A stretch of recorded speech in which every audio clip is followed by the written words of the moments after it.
बिस्मिल्लाहिर्रहमानिर्रहीम। मैं हूं आपका अपना माहिर रहमान डॉक्टर मोहम्मद आरिफ। आपका अपना लाइफस्टाइल हेल्थ चैनल में सब देखने वाले किसान भाइयों को, फार्मर हज़रात को, दोस्तों को खुशामदीद कहते हैं। प्यारे किसान भाइयों, आज हम बिल्कुल मुनफरिद मौजू लेके आए हैं और ये है कि चूँकि गर्मी का मौसम भी बहुत शदीद है, बारिशें भी हो रही हैं, हबस बहुत ज़्यादा है। ऐसी सूरत हाल में ज़िम्मेदार हज़रात को एक बहुत ही बड़ी मुसीबत का सामना कभी कभी पड़ जाता है, वो ये है सांप का डसना। कि जानवरों को सांप जो है वो डस जाते हैं आजकल। बाज़ औक़ात हमें पता चल जाता है कि सांप ने डस लिया है, बाज़ औक़ात हमें नहीं पता चलता कि सांप ने डसा है, लेकिन शक होता है उसके ऊपर।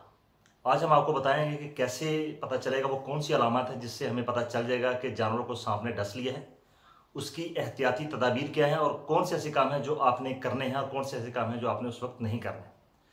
खुदा न खास्ता किसी इंसान को अगर सांप डस जाता है तो उसके लिए भी आपने एहतियाती तदाबीर कौन सी एहतियात करनी है और उसको बर वक्त हॉस्पिटल कैसे पहुँचाना है और इलाज मुआवजा कैसे शुरू होगा उसका।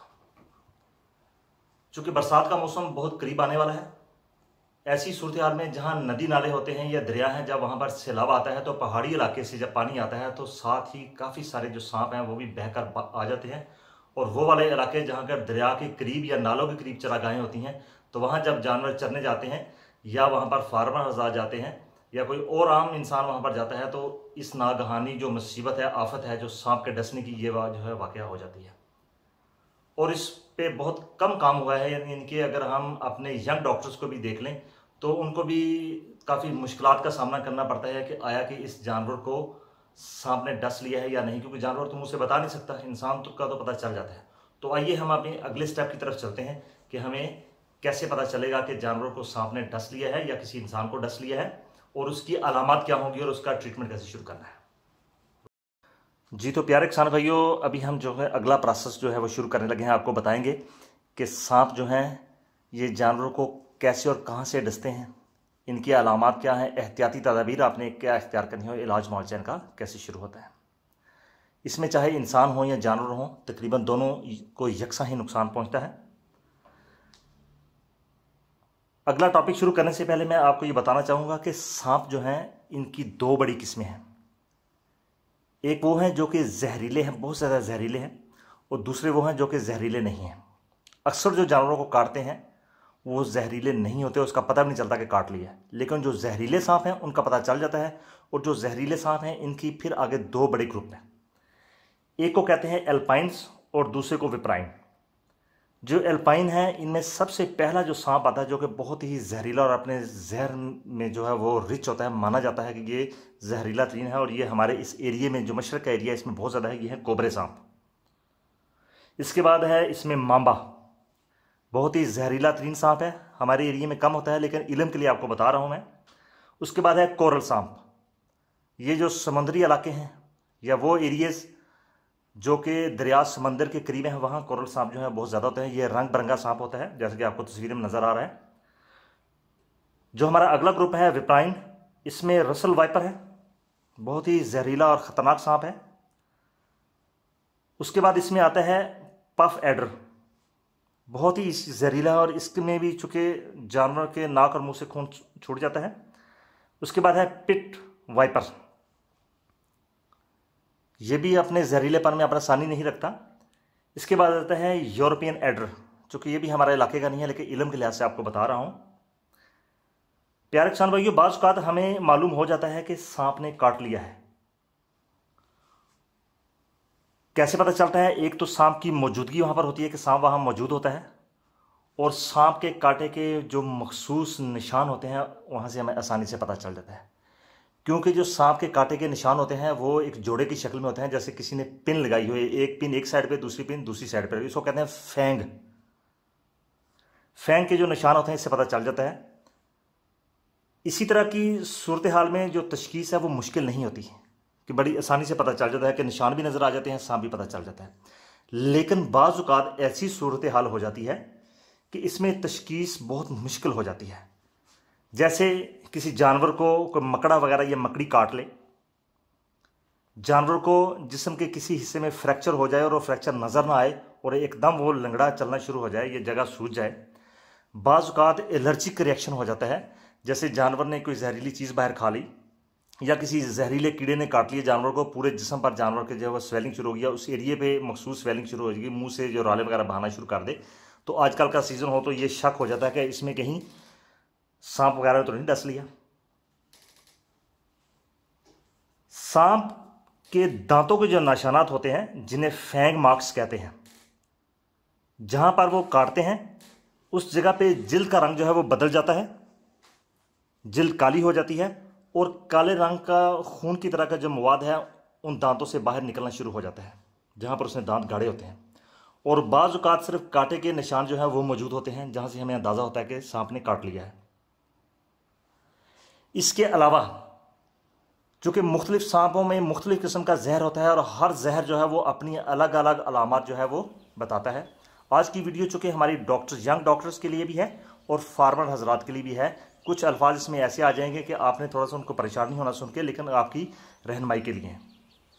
सांप के कांटे की जो किसान भाइयों जो अलामात होती हैं वो उसके जहर के लिहाज से होती है। जिस किस्म का सांप जहर जानवर के जिस्म या इंसान के जिस्म में छोड़ेगा उसी तरह की अलामात वो देगा। जैसे पहला जो जहर है ये न्यूरोटॉक्सिन होता है। इसका मतलब ये है कि अगर वो सांप जिसके अंदर जहर जो है वो न्यूरोटॉक्सिक है, उसके काटने से होता क्या है कि जानवर को या इंसान को फालिज हो जाएगा, जुबान का फालिज हो जाएगा, टांगों का पिछले हिस्से का फालिज हो जाएगा। कुछ जो सांप हैं जब वो काटते हैं तो उनके अंदर साइटोलाइसिन नामी जहर जो है वो होता है। वो जिस जगह पे काटता है वहां पर जो इर्द गिर्द जो टिश्यू होते हैं, जो उसके मसल हैं, वो जो है वो फौरन गल सड़ जाते हैं और रंग जो है उनका काला पड़ जाता है, जिससे हमें पता चलता है कि ये लोकल इसने टिश्यू रिएक्शन कर दिया है। कुछ सांप ऐसे होते हैं जो कि अपने अंदर हीमोलाइसिन किस्म का जो जहर है वो, इसका मतलब क्या है कि खून को जमा देते हैं कि जो ही वो सांप काटते हैं तो जिससे में वो जहर जाता है तो जानवर में खून जो है उसी टाइम जम जाता है। ज़्यादा खून जम गया तो सर्कुलेशन जो खून की दिल को बंद होगी तो मौत फौरी तौर पर वाक़या होगी, हॉस्पिटल जाने का भी मौका नहीं मिलता। बाद सांप इतने ख़तरनाक हैं कि वो थ्रोम्बेस नामी जहर जो है वो जिस्म में छोड़ते हैं, यानी कि ये एंटीकोगुलेंट होता है, खून को जमने नहीं देता। जब ये सांप काटते हैं तो जानवर हो या इंसान हो उसके नाक और मुंह से जो है वो खून छूट जाता है। बाज़ कात ये भी कहा जाता है कि जहाँ जहाँ पर उसके हेयर फॉलिकल हैं, जहाँ जहाँ बाल हैं, उन बालों की जड़ों से भी खून जो है वो बाहर आना शुरू होता है क्योंकि खून बहुत ज़्यादा पतला हो जाता है। इसी तरह मायोटॉक्सिन जो जहर है की तरह का है। अगर ये ऐसा मामला खुदा न खास्ता हो जाता है तो ऐसी सूरत हाल में जानवर के जो पूरे मसल हैं, फॉर एग्जाम्पल मिसाल के तौर पे अगर टांग पे काटा है किसी जानवर को सांप ने तो पूरी की पूरी टांग जो है वो गल जाती है। अगर इंसान को काटा है तो उसकी वो पूरी पूरी टांग या पाँव जो है मुकम्मल तौर पर गल जाता है। अभी मैं आ जाता हूं कि आपको कैसे पता चलेगा। मैंने शुरू में बताया कि सांप ने डस लिया है, वो हमें पता चलेगा अलामात से कि सांप के डसने की जो अलामात हैं इंसानों में हो या जानवरों में हो तो वो अलामात क्या होंगी। सांप के डसने की जो अलामात हैं प्यारे किसान भाइयों, इनका जो इन्हिसार है ये होता है उसकी किस्म पर और उसके जहर पर कि जहर किस किस्म से है। क्योंकि मैंने अभी आपको 4 जहर बताए हैं, अगर उनमें से कोई जहर होगा तो अलामात उस तरह की होंगी, लेकिन अभी आपको मैं मिक्स अलामत बता रहा हूँ। सबसे पहली जो अलामत हो जो आपने देखनी है वो ये है कि जख्म जिस जगह पे उसने डंग मारा है, जिस जगह पे काटा है, जिस जगह पे उसके फैंग के निशान हैं, तो वो 2 जोड़े की शक्ल में पिन मार्क्स होंगे, जैसा कि किसी ने एक सुई यहाँ चुबो दी, दूसरी सुई वहां चुबो दी, इस तरह के आपको 2 निशान जो है वो नजर आएंगे, जैसे कि तस्वीर में भी आपको मैं दिखा रहा हूं। दूसरी इसकी अलामत यह होगी कि जख्म यानी कि कांटे की जगह जहां पर उसने सांप ने काटा है उसके इर्द गिर्द सूजन होगी और सूजन के साथ साथ ही वो जगह जो है वो सुर्ख होगी। अगर हम डॉग्स वगैरह में देख लें, क्योंकि कुत्तों में ज़्यादा चांसेस होते हैं इनको काटने के, तो वो उल्टियां शुरू कर देते हैं। अगर इंसान है तो उनमें भी उल्टियां शुरू हो जाती हैं, उनका जी मतलाना शुरू हो जाता है। जानवर हो या इंसान हो, इनका सांस जो है अगर सांप ने काट लिया तो बहुत मुश्किल से सांस आता है और बाज़ का सूरत हाल इतनी शदीद हो जाती है कि सांस जो है मुकम्मल तौर पर बंद हो जाता है। और ये ऐसी सूरत हाल होता है जब उस किस्म का सांप काट ले जो कि खून को जमा देता है तो ज़ाहिर है मुकम्मल तौर पर सांस बंद हो गया, खून की सर्कुलेशन जो बंद हो जाती है। बाज़ का हमने देखा है कि आंखों की बिनाई जो है वो भी बहुत जल्दी कम हो जाती है और बाज़ का तो बिल्कुल भी नज़र नहीं आता, जिसको हम पंजाबी कहते हैं नज़र पाट गई है। अगर जानवर को काट लिया सांप ने तो बाज़ का इसकी अलामत ये जाहिर होती हैं कि मुंह से बहुत ज़्यादा रालें भी टपकती हैं और रालें जो हैं वो बदस्तूर बहुत ज़्यादा स्पीड के साथ जो है वो आ रही होती हैं। एक और बड़ी अहम तरीन अलामत जो कि इंसानों और जानवरों दोनों में आती है, ये है कि जिस्म में पसीने के अटैक होते हैं कि बार बार पसीना आता है। बात का इतना पसीना बह रहा होता है जानवर का और इंसानों का कि अगर इंसानों की शक्ल देखें तो कपड़े मुकम्मल तौर पर तर हो चुके होते हैं, यानी कि बहुत सारे नमकियात का अखराज जो है वो वहाँ से हो जाता है और ये भी खतरे की बहुत बड़ी अलामत हो जाती है। अभी हम आ जाते हैं इसके इलाज मुआवजा की तरफ। मैं चूँकि आपको ये सिर्फ एक इल्म दे रहा हूँ, इलाज मुआवजा तो ज़ाहिर है डॉक्टर हजरात ने ही करना है, लेकिन आपको पता होना चाहिए कि इसकी लाइन ऑफ ट्रीटमेंट क्या होती है। सबसे पहले है लोकल ट्रीटमेंट या लोकल इलाज। इसमें जो काटी की जगह जहाँ पर सामने काटा है तो पता चल गया अगर, तो उसके ऊपर मजबूत रस्सी या मजबूत धागा जो है वो बांध दिया जाता है और हर 20 मिनट के बाद उसको दोबारा खोल के बांधा जाता है ताकि जो ब्लड सर्कुलेशन है वो भी जारी रहे और जो जहर है, जो पॉइजन है, वो कम से कम जिस्म में दाखिल हो। लेकिन लगातार आपने बांध के नहीं रखना, क्योंकि अगर 20-25 मिनट तक ज़्यादा, इससे भी थोड़ी अगर 5-6 मिनट और ज़्यादा ले लें, इनके आधा घंटे का टाइम ले लें, अगर हमने बांध के रखा है तो उस हिस्से को जहाँ पर काटा है और हमने रस्सी बांधी है तो खून की सप्लाई ना होने की वजह से वो हिस्सा वैसे भी डेड होने का या उस हिस्से का ख़त्म हो जाने का खतरा होता है। जहाँ पर काटा हो वहाँ से ब्लेड पर गहरा चीरा लगाया जाता है ताकि जो ज़्यादा से ज़्यादा जो जहर है वो खून के रास्ते बाहर निकल जाए। जो इसका मखसूस इलाज मुआवजा है, इसमें स्नेक एंटीविनम, यानी कि उस सांप के खिलाफ जो जहर उसके जिस्म में जानवर के दाखिल किया है उसके मुखालिफ जो है वो स्नेक एंटीविनम जो मेडिसिन है वो इस्तेमाल होती है। बनती तो वो भी सांपों के जहर से ही है, क्योंकि सांप का जहर बेसिकली प्रोटीन होता है, तो उसी को ख़त्म करने के लिए इसके एंटीविनम जो है वो बनाया जाता है। और हर सांप का एक मखसूस एंटीविनम होता है, लेकिन आसानी के लिए क्या किया होता है फार्मास्यूटिकल कंपनी में कि उस एरिया का सर्वे किया जाता है कि जिस किस्म के सांप हों, 2 किस्म के, 3 किस्म के, 4 किस्म के जहरीले सांप हैं, तो एक ही मेडिसिन में चारों सांपों की जो मेडिसिन है वो मौजूद होती है। क्योंकि बाज़ का हमें नहीं पता चलता कि सांप कौन सा काट के चला गया, और इसको बजरिया नस लगाया जाता है और जहाँ पर काटा जाता है वहाँ पर ज़ेरे जिल्द भी इसको लगाया जाता है। और इसकी जो खुराक रखी जाती है वो 70 किलो के लिए 1 यूनिट होता है इसका, वो लगाया जाता है इसको। दूसरी है इसमें एंटीबायोटिक्स। एंटीबायोटिक्स का भी इसमें इस्तेमाल किया जाता है, क्योंकि जहाँ पर जानवर को सांप ने काटा होता है तो वहाँ पर जो सेकेंडरी बैक्टीरियल ग्रोथ है वो भी बहुत ज़्यादा हो जाती है। उसको ख़त्म करने के लिए भी एंटीबायोटिक्स का जो इस्तेमाल वो बहुत ज़रूरी होता है। और बाज़ का जब सांप काट लेता है तो उसको ATS के इंजेक्शन भी साथ ही लगा दिए जाते हैं, यानी कि टेटनस का जो इंजेक्शन है वो भी साथ लगा दिया जाता है। अगर जानवर जो है सांप के जहरीले असर की वजह से शॉक में बाज़ का चला जाता है तो उसको शॉक में जाने से रोकने के लिए उसको फ्लूइड थेरेपी की जाती है और साथ स्टेरॉइड का इस्तेमाल भी उसमें किया जाता है। अब आते हैं, आपको बताते हैं कि सांप के काटने से कैसे बचा जाए। उसके लिए मैं आपको थोड़ी सी वो है टिप्स हैं वो आपको बता रहा हूँ ताकि आप जहन नशीन कर लें कि हमने सांप के कांटे से जो मौसम आगे आ रहा है इससे हमने या पूरे साल में कैसे बचें। सर्दियों में तो चूँकि होता नहीं है, सर्दियों में तो ये ज़ेर ज़मीन चले जाते हैं सर्दी शदीद होने की वजह से, लेकिन जो ही मौसम गर्म होता है तो ये फिर दोबारा आ जाते हैं। सबसे पहले ये है कि सांप को हरगिज़ पकड़ने की कोशिश ना करें, ना ही उसको काबू करने की आप कोशिश करें, क्योंकि आप माहिर नहीं हैं। ऐसी सूरत हाल में डबल नुकसान होने का ख़तरा हो जाता है। दूसरा यह है कि जानवरों को उन जगहों पर हरगिज़ चरने के लिए बाहर ना भेजें जहाँ पर सांपों की भरमार होती है। सांपों की भरमार का कैसे पता चलता है? हमें पता चलता है कि इस एरिया में 5-6 जानवर जो हैं वो सांप के डसने की वजह से एक्सपायर हो गए हैं इंसान, तो हमें पता है उस एरिया की तरफ हम हरगिज़ ना जाएं, क्योंकि जहाँ पर ये मौजूद होते हैं वहाँ पर फिर ये रहते हैं। लंबी और घनी घास जहाँ उगी हो खुद भी बचें और जानवरों को भी वहाँ जाने से बचाएं, और ख़ास तौर पर जहाँ पर पत्तों के ढेर हों वहाँ पर दूर रहें, जानवरों को भी वहाँ से दूर रखें, क्योंकि अमूमन इन्हीं जगहों पर ये रहते हैं और यहीं अपना बसेरा रखते हैं। जहाँ कहीं लकड़ियों का ढेर हो या पुराना ईंटों का ढेर हो और मौसम गर्मी का और बरसात का हो तो बहुत ज़्यादा मुहतात रहें उन चीज़ों को वहाँ से हटाने के लिए, क्योंकि सांप का हमने देखे हैं कि वहाँ पर इनकी आमाज का बहुत ज़्यादा होती है। वहाँ बिल्कुल मुहतात होकर जाएं, और अगर ऐसी जगह पर जाना है तो अपना मुकम्मल जो लिबास है वो बेहतर करें। लिबास आपने कैसे बेहतर करना है कि आप लॉन्ग शूज़ वहाँ पर पहन के जाएं, हाथों को चमड़े के दस्ताने पहन कर जाएं अगर उन चीज़ों को आपने उठाना है, क्योंकि अमूमन जब सांप डसते हैं तो 2 ही जगह होती हैं। अगर कुत्तों की शक्ल में हम देख लें तो उनके मुंह पर ज़्यादा, और जानवरों को भी देखें मुंह पर या पाँव के नीचे वाली जो है सतह उस पर काटा जाता है, और इंसानों को भी अमूमन या तो हाथों पे काटा जाता है या पाँव पे काटते हैं ये, इसलिए आप इनसे बच सकते हैं। इसी तरह अगर आपके पास पालतू कुत्ते हैं तो उनको भी उन जगह पर ना जाने दें, और इस चीज़ का खास ख्याल रखें कि सांप जो हैं वो रात को और गर्मियों के मौसम में ज़्यादा मुतहरिक होते हैं, बाहर निकलते हैं।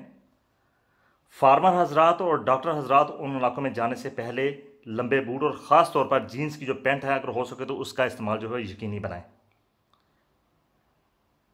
अगर आपको सांप काट ले या जानवर को खुदा ना खास्ता काट ले या खुदा ना खास्ता आपको काट ले, तो ऐसी सूरत हाल में जो एहतियाती तदाबीर हैं वो कौन सी हैं वो आप जहन नशीन रख लीजिए लाजमी, क्योंकि ये इल्म मैं आपको इसलिए दे रहा हूँ कि ये बहुत कम है, और चूँकि कम होने की वजह से सिलसिला यही है क्योंकि ज़्यादा इसकी प्रिवलेंस नहीं हुई, इस काम को ज़्यादा उभारा नहीं गया, तो हमें पता नहीं चलता बाज़। तो आप जहन में ये रखिए, और जिन दोस्तों को हजरात को पता है तो बहुत अच्छी बात है, वो इस इल्म को दूसरे फार्मर हजरात तक, अपने दोस्तों तक ज़रूर पहुँचाएँ। अगर खुदा न खास्ता सांप काट ले जानवरों को या किसी इंसान को, तो सबसे पहले फ़ौरन जो आपने काम करना है वो ये है कि करीबी वेटनरी या मेडिकल जो हॉस्पिटल है इससे रजू करें। अगर जानवर को काट लिया तो वेटनरी हॉस्पिटल तक रजू करें फ़ौरन से पहले, और अगर किसी इंसान को काट लिया है तो मेडिकल हॉस्पिटल से रजू करें। और कोशिश करें कि अगर सांप को देख लिया है काटते हुए तो सांप की जो रंग है, उसकी जो शक्ल है, उसको जहन में रखें, जाके डॉक्टर को आप बता देंगे इस रंग का और इस शक्ल का सांप था, ताकि इलाज मुआवजे में आसानी हो सके। अगर खुदा न खास्ता सांप काट ले इंसान हो या जानवर, तो कोशिश कीजिए अगर इंसान है तो उसी जगह पर खड़े रहें, हिले ना और खामोश रहें, और अपने आप को बिल्कुल काम रखें। जो काम जो होना था वो तो हो गया, अब जितना ज़्यादा तड़पेंगे या भागेंगे दौड़ेंगे उतना ज़्यादा मतलब होगा और बहुत कुछ। अगर जानवर है तो उसको इधर उधर ना जाने दें, उसकी प्रकार को महसूस कर दें और कोशिश करें कि वो अच्छा रहे, बात ताकि जो जंग है वो कम से कम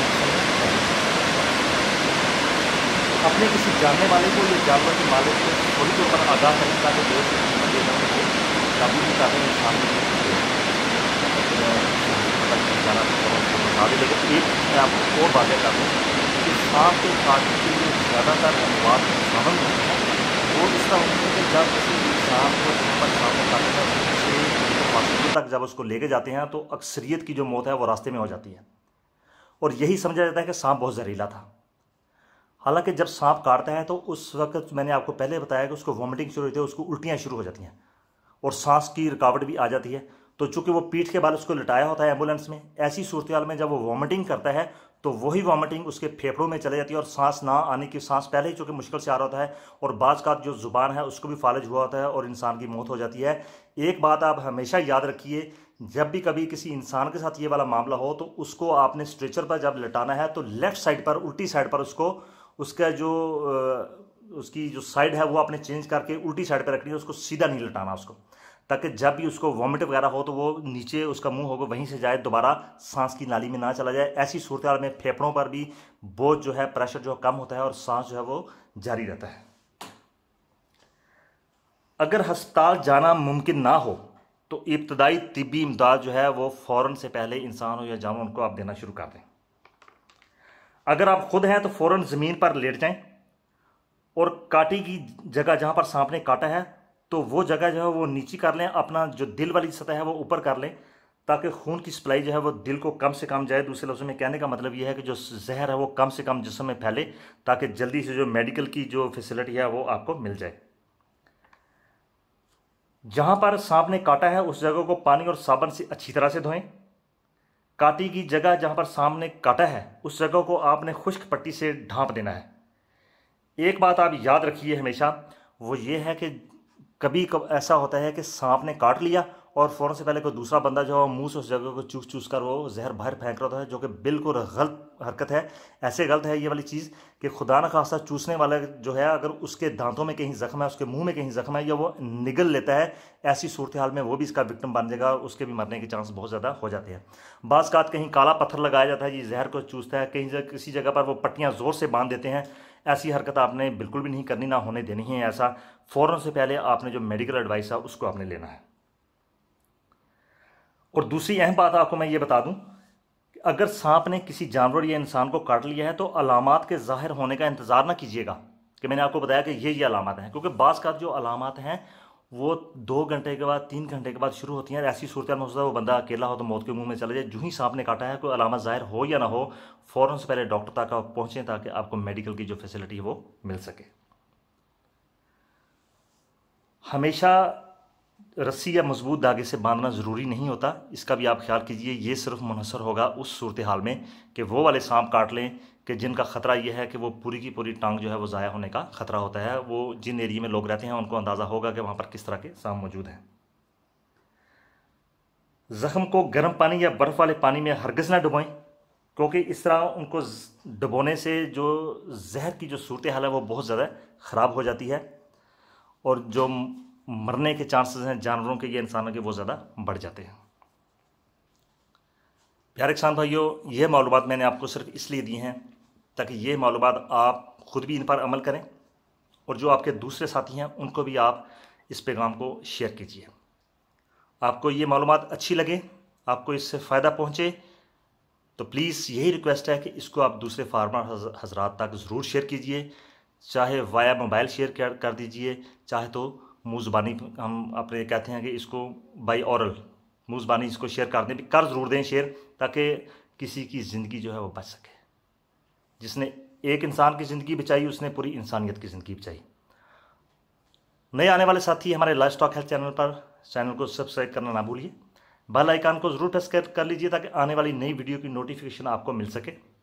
आपका बहुत शुक्रिया। अल्लाह हाफ़िज़।